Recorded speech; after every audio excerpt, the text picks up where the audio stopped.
What is up, A to Z Sports Prime Time, live on a Tuesday night as I'm so close to the camera, I'm realizing. I'm your host, Easton Freeze, Titans beat writer reporter. Happy to be with you all here, better late than never.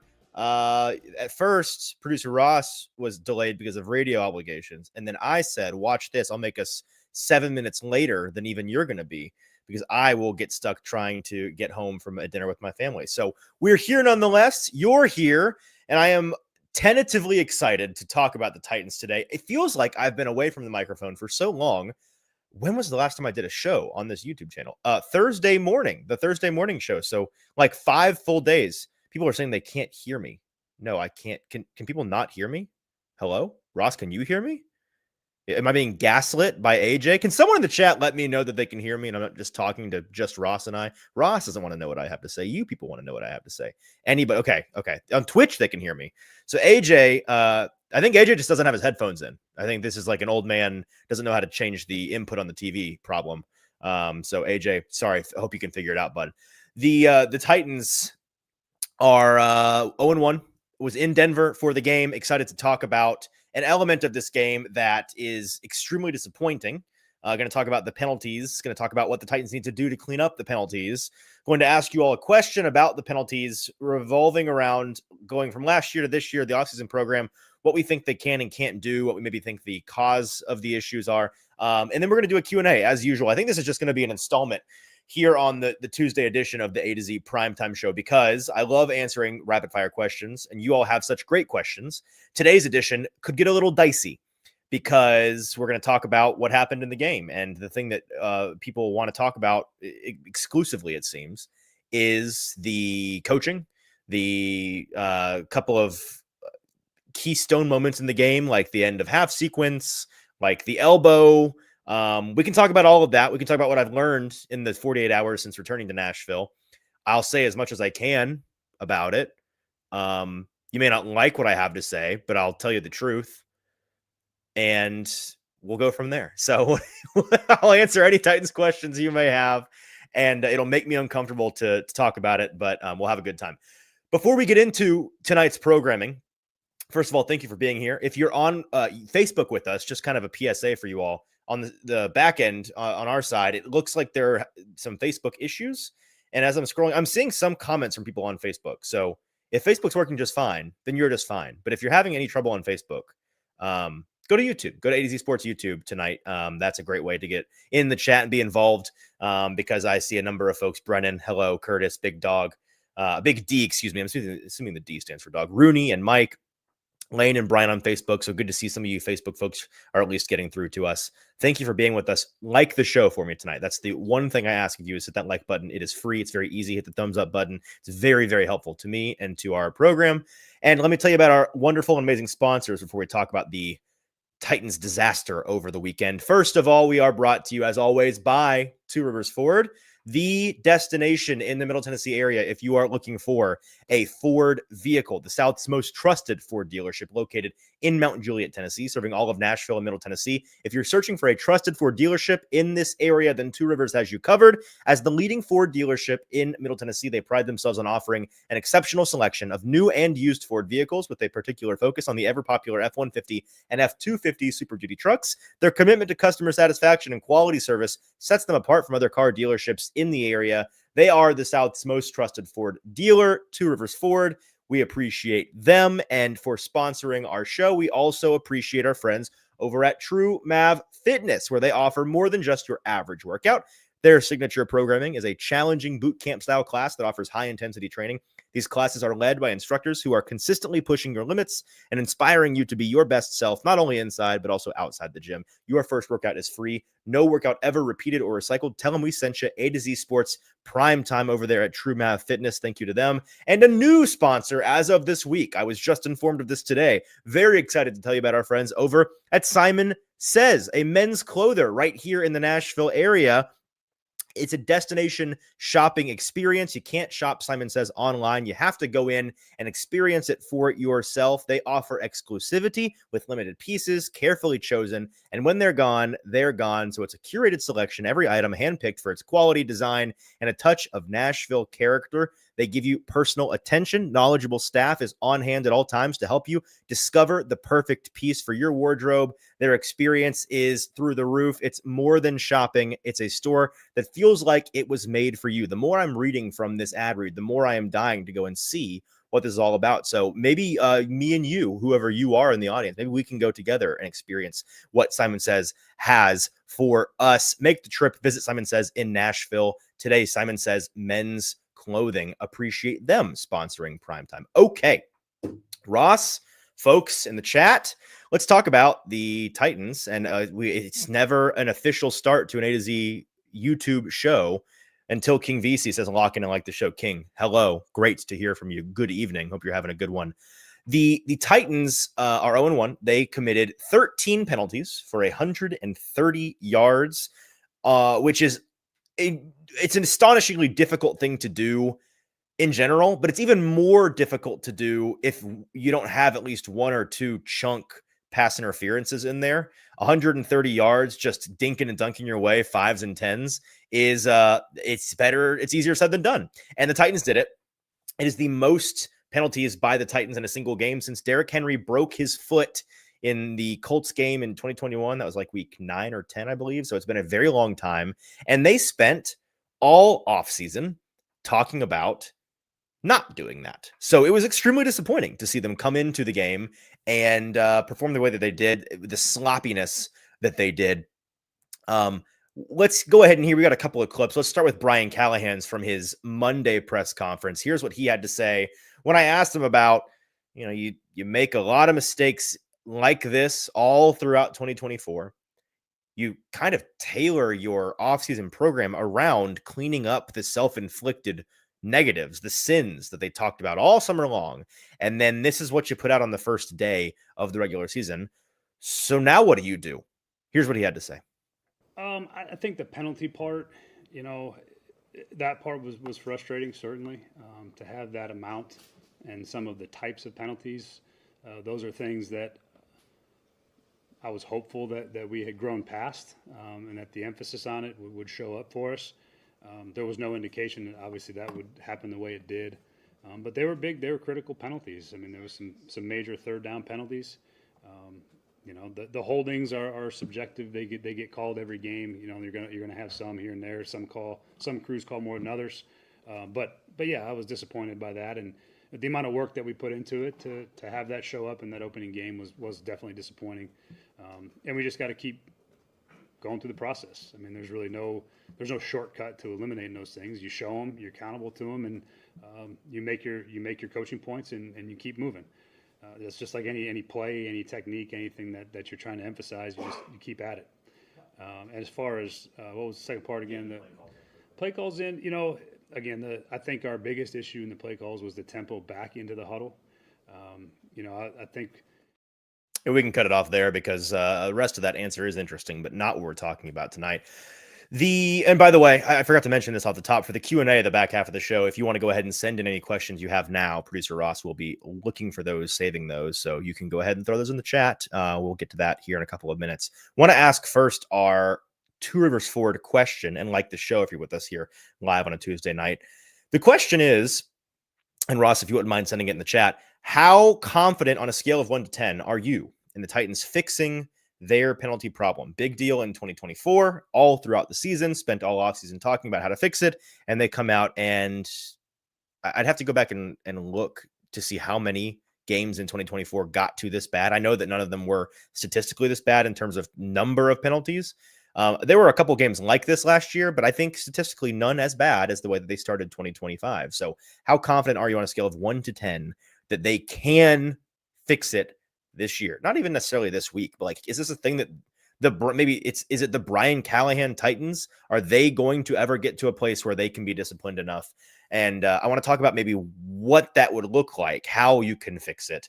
But first, let's see what folks in the chat are saying. And shocker, it looks like some pretty low numbers. Clayton, 1. Josh, 1. The LA Collins, 2. Jason and Trey says 3. I don't know why we're going in numerical order, but we are. Jason, 3.7. Lane, a half of a point, as I guess that's as low as his scale can go. Cat, a 3. Deborah, the first optimist in the chat. Appreciate you, Deborah, on Facebook with an 8. thinks it's going to get turned around. Bork says 4 after Brownlee said he isn't changing anything. That's a crazy exchange. Let's talk about that for a minute, because I wrote about that today. You can go and read a pretty interesting article that we won't cover all of over on nastiestsports.com. That I want to read the exact exchange between me and Teron Davenport mostly, and Nick Suss and Jarvis Brownley Jr., Titans starting cornerback, in the locker room in Denver. So we first asked him what the explanation he got from the officials was on the second penalty, the crosser. He's in coverage on Cortland Sutton, a pretty ticky-tacky penalty. That, if I would argue that one was maybe not all his fault. That was just playing hard and they got him. He is building a reputation for himself. He's doing himself no favors with that. So he's going to get those calls go against him, unfortunately. We asked him what the explanation was from the officials on that, because it appeared to be pretty suspect. And he said, quote, expletive, they ain't tell me nothing, end quote. Did you ask, Jarvis? Quote, nah, there wasn't even a point. When you know you're good at playing defense, and when you know you're playing good defense, and you already talked to the ref before the game, and you already knew it was going to be a physical battle, expletive, you control what you can control. That's all I can say, end quote. Okay, but do you have to do it differently in the future, Jarvis? The officials have final say after all. Quote, for sure. So you can control what you can control. I've got no say-so on the flags they throw or how they feel. So, long pause. Like I said, I'm going to keep playing me. I'm going to keep doing me. I'm going to keep playing my game, end quote. And then I ended the exchange asking him point blank, so on a day like today, this does not change your mind on how you're going to approach the game at all going forward? And he said, quote, no, sir, I played good football, end quote. So I think Jarvis is really talented. Okay. I was a big fan of his game in college, in the pre-draft process, at the Senior Bowl. Loved watching him there. Was stoked when the Titans drafted him. Thought he was a steal. I think he's largely proven to be he's a day 3 guy that started 14 games as a rookie and is now a no question starter on this team. He's a good cornerback, and his blessing is his curse, right? The physicality, the aggressiveness. That's not that's a function, not a bug, right? That's the thing of his game. It's not a side effect that you're trying to get rid of. And so he's not going to just stop being so aggressive. What he has isn't a play style problem. It's an approach, savvy, technique problem. It is and it's a lot of what Denard Wilson talked about today. Just to not misquote him here. He talked a lot about how you have to play physically with your feet and your body primarily ahead of playing physical with your hands. And when you do play physical with your hands, you are doing so early on and know when to disengage. And the time and the place. You have to have a veteran savvy to know the types of looks, the types of routes that you can get away with more physicality on. You also have to have a veteran savvy when it comes to the officials. Like, the reality is, I won't pretend to be some kind of referee whisperer, referee expert, but it's no secret that the best players in the NFL know how to work with or work within the parameters of their officiating crew. They communicate, they know which boundaries to push and which to avoid. They know which play situations to try to get handsy in. And then all that comes with time and willingness to change. I feel confident that Jarvis is going to get time. And Denard Wilson, his coach, seems confident that Jarvis is willing to change. His answers that he gave, I think, were a bit of a moment of frustration, to be honest with you. And there is no doubt. It's pretty obvious, frankly, that Denard and Brian Callahan and Jarvis and all of these guys, for a lot of Jarvis's penalties dating even back to last year, they take issue with some of the decisions that are made. And I'd imagine behind the scenes, they're getting some explanations from officials during the week, as this is a dirty little secret of the NFL that teams don't like to talk about because they get in trouble for talking about it. I'll talk about it. As Denard said, and I quote from today. Let's see. What did he say? He said, oh shoot, where is it? Here. He said, every week organizations send clips to talk to the refs about certain things, and it could be a target on his back, referencing the idea that maybe refs have a certain reputational expectation for Jarvis Brownley Jr. These teams submit clarification forms or grievances or whatever. I don't know what exactly they're called. And the league office, the officiating office gets back to them, and they'll just be like, oh yeah, man, shouldn't have been a penalty. So the NFL formally apologizes to you, the Tennessee Titans. And then if anybody in the organization says anything about it, fined. How infuriating must that be every week, right? That I would imagine has happened a couple of times with Jarvis Brownley Jr. mistakes. However, he is still drawing the flags. Last year, I was surprised by this when I looked it up today. Last year, he only, and these are only the ones that got accepted. I know there were some that were declined, but he had 9 penalties accepted for something in the neighborhood of 57 yards. It felt way worse than that. Now it was only over 14 starts, so it wasn't quite the full season. He's now pacing to, he's already done a third of that. He's got 3 penalties for 37 yards, something like that in his first game. 3 for something. 3 for, I think, 32. 3 for 32 in his first game, which is a bad start, a very bad start for a guy that, again, spent all summer talking about how he was going to clean it up. Some comments from the comment section here. Bo says some cornerbacks wear gloves the color of the other team's jersey to help them hide their hands, whatever helps. Yeah, it's stuff like that. Vol, not pleased, saying his answer sounded like a high schooler who hasn't played anyone as good as him yet. He isn't good enough yet to have that attitude. I hear what you're saying. I just, he's a really, really confident, cocky guy. That's kind of how I don't want my cornerbacks to be super sane. Like, maybe that's just me. I think the best cornerbacks tend to be, and I say this as complimentary as possible, like really delusional, crazy people. I think you have to be to play that position because it's really hard. So I don't really take issue with that. I take issue with him continuing to not get away with it.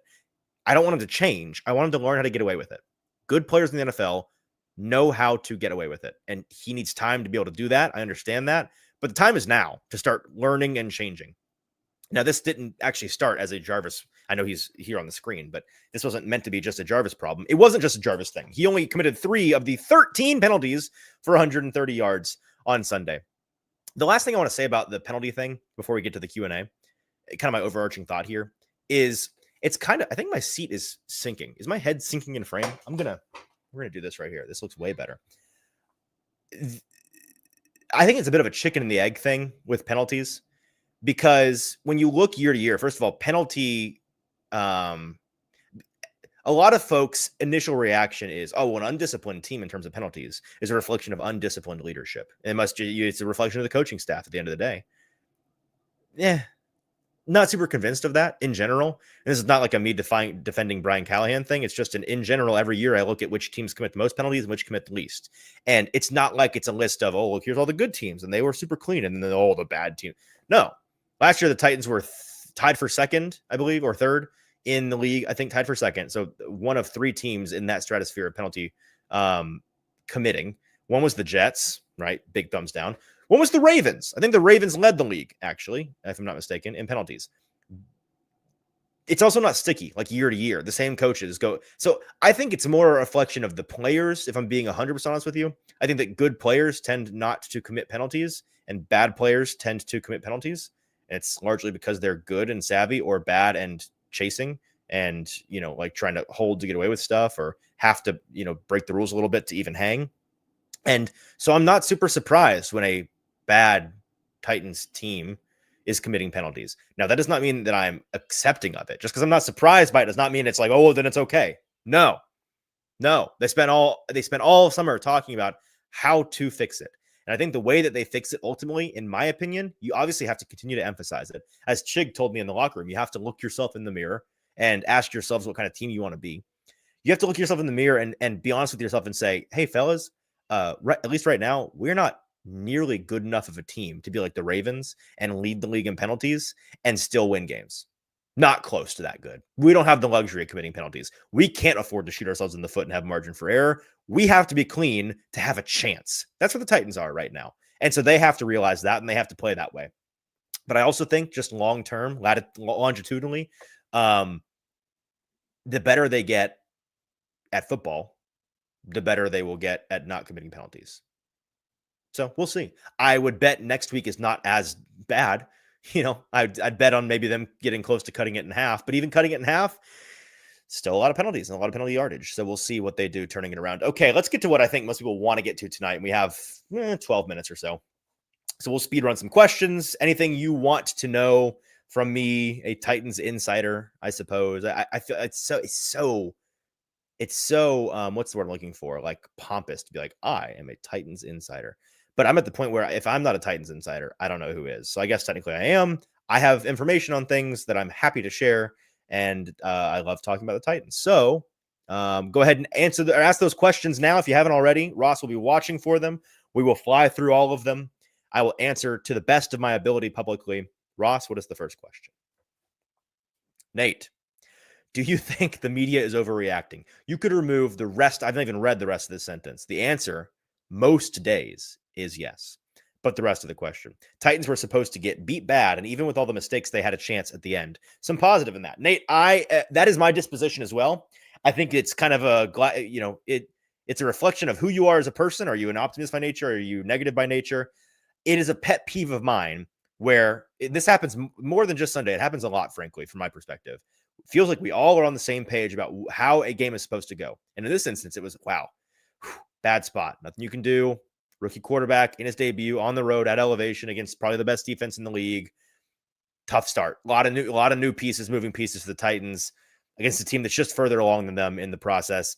Oh my goodness! I'm hearing now that they're tied for the biggest point spread in the league for week 1. I'm also hearing that they are by far in public survivor pools the most picked against team. If the Broncos were to go down somehow, then circa survivor, the jackpot would go up $7 million.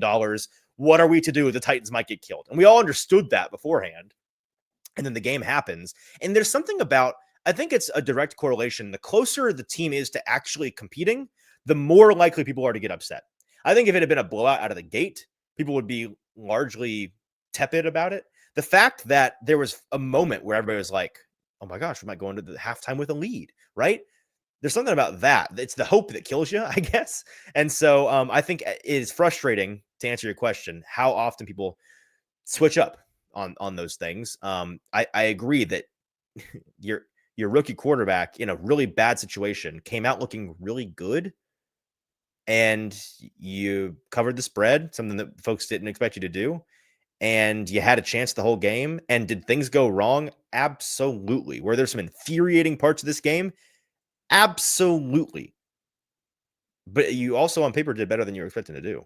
So to me, that's something. It's a start. You got to get better, but it's a start. Next question. Bork, did you see JT absolutely roast you about striking out in slow pitch? I heard last night that he was going to do that. I intentionally didn't listen to whatever it was. It ruined my day. I won't lie to you. I will not sugarcoat it. It ruined my day. This girl pitcher was doing a good job of throwing me junk. I was really impatient because my first at bat, I didn't ground out, but it was I got the person on first out at second because I grounded up the third base line. I really shouldn't be surprised that I was bad because I took no BP to start. So I just kind of like walked up there and tried to hit the ball. And then I got impatient. And I chased a high ball because she was about to walk me. If I took that ball, and I just said, screw it, I'm going to swing. And I whiffed so hard after fouling one off previously. And you only get 2 strikes in soft pitch. So I had to tuck tail and walk back to the dugout. Ruined my day. Next question. Taylor McKinney. Have the drops been addressed? The offense has to get on the same page. Absolutely agree. I've not charted it myself, but I saw Dan Orlovsky on Pat McAfee interview today say that he counted 8 drops. I don't know if it was quite that many. There were a couple drops in there, like one of those rarely seen balls where it was off his hands. I think Austin Stanley put this best a while ago, that Calvin Ridley is the kind of talent, physical receiving talent, that is good enough to make uncatchable passes look like drops, if that makes sense. And I think that was one of those. But Calvin had some actual drops. Chig had a drop. There were issues. There were at least 5 that I can remember off the top of my head. So you're right. I think if some of those drop, I think they are in that game way more. They may win that game, frankly, if some of those catches are made. A lot of the stats would look a whole lot better. As I tweeted during the game, I'm not saying Cam's been perfect and the placement's been perfect, but he sure is hitting a lot of guys in the hands with the football. So that has to change. And with Calvin in particular, I'm a big Calvin supporter. $90 million man needs to show up. We need you out there, boss. And he did not play a particularly good game. He got dog walked by Cortland Sutton for most of that game, to be honest with you. Those are the stats. Don't be mad at me. Which Cortland Sutton, reigning defensive player of the year, he's going to do that to some folks, but got to be better. Next question. Titan Fanatic 78. What has management said about Callahan not knowing the rules or bad coaching? Management The folks in charge of Callahan are patient by nature. They have context on these things behind the scenes that, listen, the reality is, when you have context on things, they tend to make more sense than assumptions that we make on the outside. And I know that I already can't beat the allegations of being like a Brian Callahan lackey or working for the team. I got a lot of that on the Monday morning just because I think for the pure reason that I wasn't freaking out, which is expected on Overreaction Monday. And everybody's like, oh, Easton's trying to defend Callahan so we can get exclusive interviews. I don't know when I became the only person to ever interview Brian Callahan, but that's pretty cool. I also just like, my 2 articles that I wrote in Denver immediately following the game both slammed Callahan and the team. So I don't know. I think maybe if you just look at my work, you'd realize that's not the case.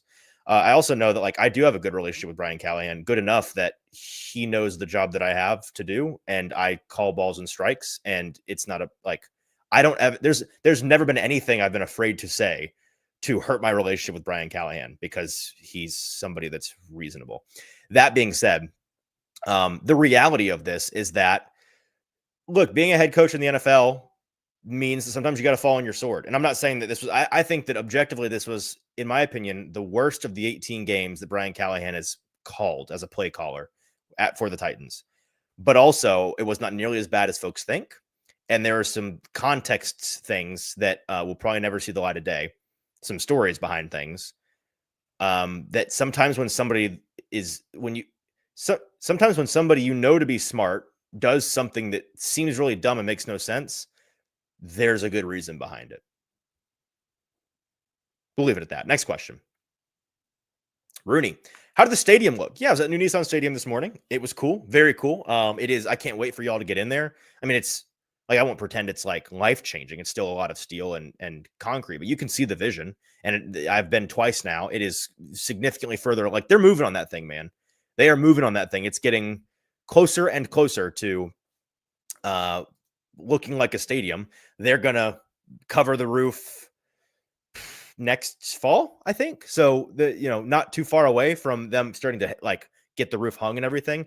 It's going to be the best. Like the number one thing that I can say, because we were up in the upper 300, 400 level today, the upper deck, I cannot overemphasize how, and if you've been to the castle where Nashville SC plays, that stadium is a very good idea. Like if you've sat in the cheap seats, the nosebleeds out there, you realize you get up there, you're like, oh, I don't feel far away from the stadium at all. I don't feel disconnected from the action at all. I'll be honest. I've been no offense to you if this is where your seats are and you love it, to each their own. I'm happy you love it. For me, in the existing Nissan Stadium, in the very upper section of the upper deck, it is a waste of money ticket to me. I feel I feel like I'm watching it from space, completely completely disconnected from the action. It's not like that at all in the upper deck. Like it is shocking in these upper seats in the new Nissan Stadium how close you feel to the action. That's going to be really, really cool. They keep saying, well, there's not a bad seat in the house. They might be right. I'm looking forward to like walking around the stadium and trying to find a bad seat in the house. Next question. Nate McFly, why does the offense take so long to get to the line of scrimmage? Callahan's system, and we see this across the league with some good coaches and some bad coaches alike. He's one of the guys that their terminology is lengthier. And Callahan's, I mean, he said it on the halftime report of whatever on the broadcast. I was told, I wasn't watching it, that they were really struggling to get the play calls in time. And so that's just like McVay has done this at times. Shanahan's done this at times. Some guys just really like their terminology, and sometimes they go through summers where they redo their terminology to make it more streamlined. Callahan's just isn't streamlined, I don't think. And so they've got to get that more oiled up so that Cam has time to get to the line and diagnose what's going on. But it's also, I mean, did you watch the primetime game last night, Monday Night Football?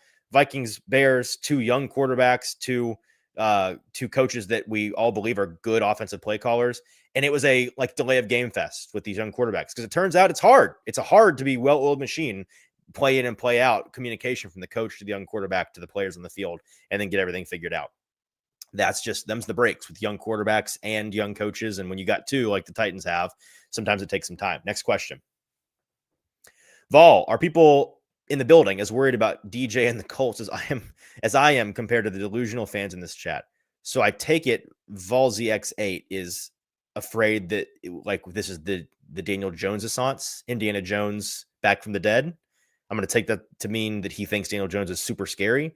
Not to my knowledge. I think people in the building feel the same way that I feel, which is I'm going to, with my money, fade the Colts pretty hard this week and make them prove to me that that was not a fluke. I think that the Colts offense, to their credit, well, first of all, I think they played like the least prepared team in the league on Sunday, maybe also the worst team in the league. We'll see about the Dolphins. That could be a disaster really, really quick. But they, I think that Daniel is an example of what the Shane Steichen offense is supposed to look like when it's run by just like Minshew, the Minshew bar in the Steichen offense. Like that's the bar to clear. If you can just be standard operating quarterback, Steichen, I think, is a good enough play designer and good enough play caller for the offense to work and be creative and be fresh and be effective. So there you go. That's what it is. Am I convinced they're going to be unbelievable? No, I'm going to be like, I'm not even looked at who they're playing this week, but I already know I'm going to go in there and blind bet against the Colts. Next question. Rick Goodman asks, should I be worried about Dan Moore? Gave him the benefit of the doubt and don't want to judge on one game, but I'm nervous for a left tackle slot. Here's the thing. As we were talking about earlier, the whole what we all expected going in versus, the panic coming out. I thought we understood this. Like, I'm not trying to be condescending at all, but I wrote about this a bunch. I feel like we talked about it a bunch back in the spring when they signed him. This was the book on Dan Moore. This was the book. He came from the AFC North, where I don't know if you know this, TJ Watt, Myles Garrett, there's some pretty good edge rushers in that division. Ravens always have some dudes. And his track record statistically through 4 years was this guy's going to get his lunch money stolen by the elite tier of edge rushers, and he can handle himself against the rest. So that, top 5 to 10 guys in the league are going to give Dan Moore a rough day. And the rest of the edge rushers in the league, the next 90 to 100 of the guys, he's going to be able to handle. So, and Major Key says, you're being condescending. Sorry, my apologies. But like if you're concerned about Dan Moore from that game, I don't think you were paying attention, because I could have told you that Nick Bonito was going to eat his lunch back in May. We could have predicted that. And that's what happened. Now, this week they play the Rams. And so, it could look kind of the same. That's unfortunate. And then they play the Texans too. Is it going to be easy sledding with Dan Moore all year? No. I have all summer said that I think he's going to be your worst offensive lineman. And if he is your worst offensive lineman, you can live with that. But I understand the frustration, because that was really ugly. And when they lose JC Latham and it's just Dan Moore out there, then, hide your loved ones and pack a go bag. Next question. Eric, I'm late, but who's the Rams corners? Kind of seems like a better matchup. Yeah, so the Rams defensive front, and I'll pull up the depth chart just for clarity. The Rams defense is also strong, but the difference between them and Denver is that their secondary is not nearly as potent. They don't really have the alphas in the secondary that the Broncos do. Of course, up front, you've got Braden Fisk and Kobe Turner and Byron Young and Poona Ford. You've got dudes that are just going to give you the business all day long. Oh, and of course, on the edge, Jared Verse. He's the guy that's going to eat Dan Moore's lunch. But the guys on the back end, so Cam Curl, it came from Washington at the safety, and Cameron Kinchins, those two guys holding down the safety positions. Akella Witherspoon at cornerback came from Pittsburgh, and Darius Williams, who came from Jacksonville. They don't have a whole lot of homegrown guys back there. And then Quentin Lake, who I know the name. Frankly, I couldn't tell you a whole lot about him, playing their nickelbacker. Those three guys are gettable. And then it's Kobe Durant behind him, younger guy. Emmanuel Forbes, former first-round pick out of Washington. Flat Stanley, who's I honestly thought he was on their practice squad. I didn't know he made the final cut, so good for him. That's kind of what you're working against. And then their middle linebackers too, like Omar Spites. I've never known how to say his name. And then Nate Landman. Those aren't guys that really worry you all that much. So I could see them eating up the middle of the field. I could see a big Chig game if you could get the better of the middle linebackers. I could also see, a redemption game for the guys on the outside. The passing game, if the the offensive line can hold up, if JC Latham is back, we'll get a big update on him tomorrow, I'm sure. Then I think that this could be a good game for the Titans. But if it's, Dan Moore out there swimming, trying to tread water and drowning against Jared Verse, and the Titans pass catchers can't catch the ball again, then it's going to look roughly the same, I'm afraid. Next question. Lane says, how much of that 20 points is on Denard Wilson or Bo Nix? Well, good question. Denard, I thought did a good job being opportunistic in the game.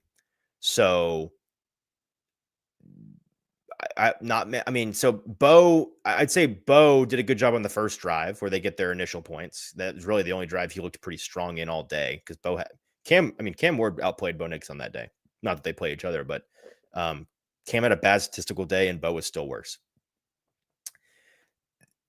I wouldn't put the touchdown at half on Denard because it was just a cornerback and man coverage got beat, and they shouldn't have been in that position in the first place. So like some of the third and fourth quarter stuff, I'd say maybe the third quarter stuff, that second touchdown, that area, that you had some poor tackling. Play calling wise on defense, it's not like I think that he called a bad game or anything, but that's what he brought up today at the podium, was like in that third quarter in particular, we got sloppy and we can't do that. So some of it, but like Denard, I didn't have an issue with Denard in that game. Frankly, I think this week's a heat check game for Denard because they're playing Matthew Stafford, who, here's the thing to keep an eye on this game. The Rams, both of their starting guards are hurt. They both have bum ankles. We don't know whether they're gonna play or not, but if they don't, the Titans, Denard has a Tavondre Sweat and a Jeffrey Simmons, and the Rams have a quarterback who, was just notably in an Airstream during practice getting his back worked on.